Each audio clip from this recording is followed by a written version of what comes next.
He sat in the parking lot of the unemployment office for 22 minutes before he went inside.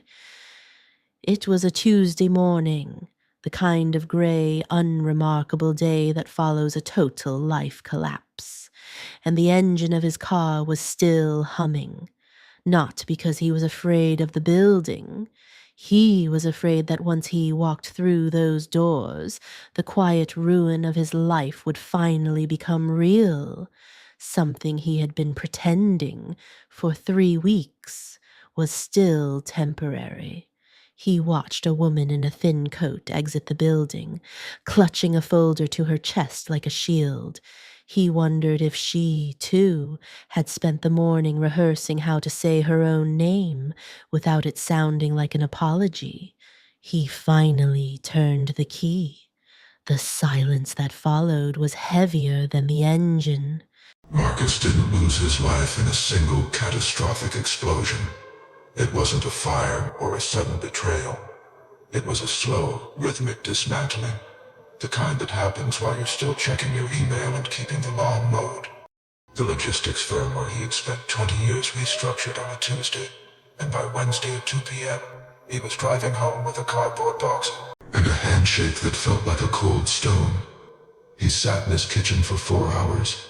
He didn't call his wife. He didn't call his brother. He just sat there in the afternoon light, watching the dust motes dance, waiting for a plan to form. That was always Marcus's strength. He was an architect of certainty. He never took a step until he could see the entire staircase, lit and labeled, all the way to the top. But for the first time in 2 decades, the lights were out. Over the next 4 months, the silence in the house began to grow teeth. The savings account halved. A business venture he'd researched for a year collapsed before the first meeting. One investor backed out, then the second, like falling dominoes. His marriage didn't break, it just went quiet. It's the specific silence that settles between 2 people who both know the ship is taking on water, but have stopped believing that talking about the waves will help. Every morning, Marcus cleaned the kitchen. He did it meticulously. He polished the granite and scrubbed the grout with a toothbrush. It wasn't about the dirt. It was because the kitchen was the only place left in his world where he could start a task, finish it, and see the result.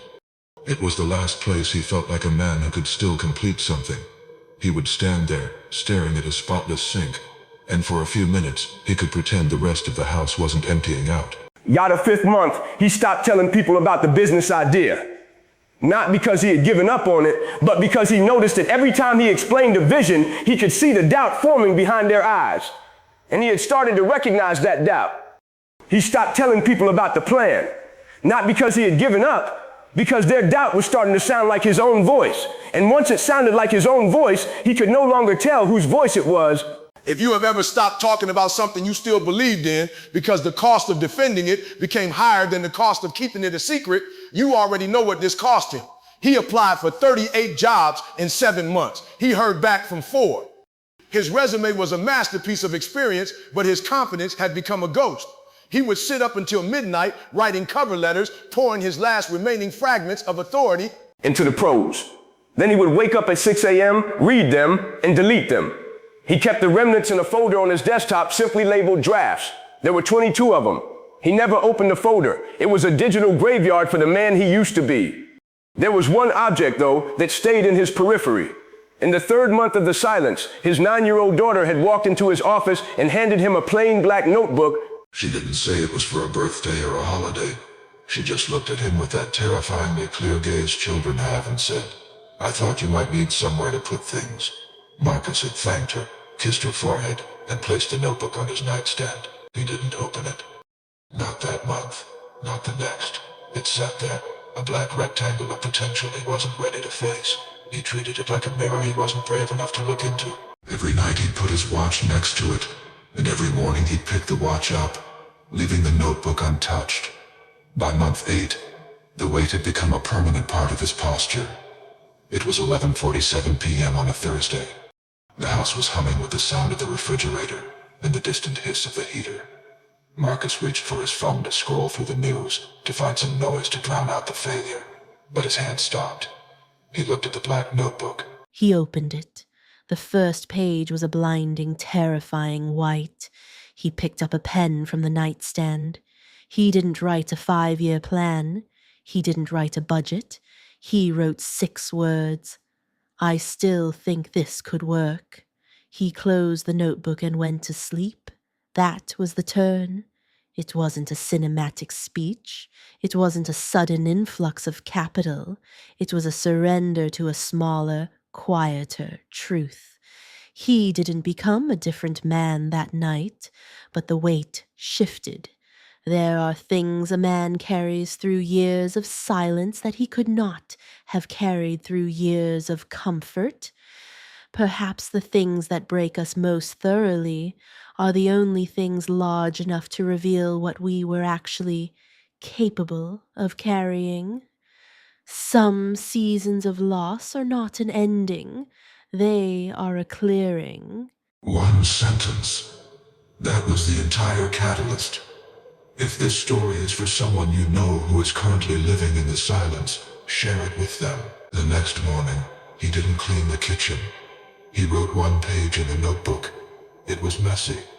It was unformed. It was a logistical nightmare. But it was a page. The day after, he wrote a second. By the end of the week, he had the skeleton of a business, smaller than the first one, less ambitious, built not on the investors he'd lost, but on the tools he still had in his garage. He didn't tell anyone. He just sent 1 email, not to a bank, but to a former colleague he hadn't spoken to since the layoff. He wrote, I've been working on something. Could use your perspective. No pressure. The reply came in 4 minutes. Then came 1 revised page. Then 1 phone call with a small business lender who actually listened. It wasn't a breakthrough. It was a sequence. Each step was slightly harder than the last, and each one was only possible because of the one he'd taken the day before. He was still the man who needed a plan to move, but he had finally realized the plan only needed to be 1 page long. 14 months after he sat in that parking lot, Marcus is standing in a small commercial space. It's 800 square feet of concrete floor and fluorescent lights, rented month to month. He is watching 2 people he hired explain a delivery schedule to a customer. He isn't part of the conversation. He's standing off to the side, near the back door. It is 3 p.m. on a Wednesday. He doesn't feel joy, not in the way people describe it in books. He feels a weight, the specific staggering weight of something that almost didn't happen, finally happening. He stands there for a long time, watching the dust motes dance in the warehouse light. Nobody in that room knows what the last 14 months cost him. They don't know about the kitchen grout or the 22 deleted drafts. And as he watches them work, he realizes they don't need to know. The notebook is in his back pocket. It's half full now. The cover is scuffed, and the edges are starting to curl. He hasn't looked at the first page in months. He doesn't need to. He knows exactly what it says. The silence hasn't left his life entirely. It's just changed its nature. It's no longer the silence of a house being dismantled. It's the silence of a man who stopped waiting for someone to give him the blueprints and decided to start drawing his own. 1 page at a time. Most people believe that great ideas die from a lack of funding or a lack of talent, but the truth is much quieter than that. The most dangerous thing that can happen to a dream is not failure, but the decision to stop talking about it. Silence is not neutral. It is a slow-acting solvent that eventually changes the voice of the thought in your head until you can no longer tell your conviction from your fear. He didn't save his life by fighting a grand battle. He saved it by refusing, one night, to let his truth go unspoken for 1 more day. Most things that once mattered to us were never actually lost. They were simply left in the dark long enough to start sounding like someone else's dream. The weight you are carrying right now isn't the burden of the work, but the cost of the secrecy.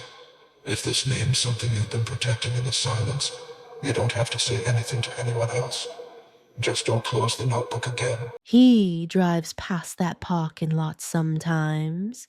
He doesn't slow down to remember the gray Tuesday or the 22 minutes he spent paralyzed by the hum of his own engine. He just passes it on his way to the warehouse, a brief flicker of asphalt seen through the side window.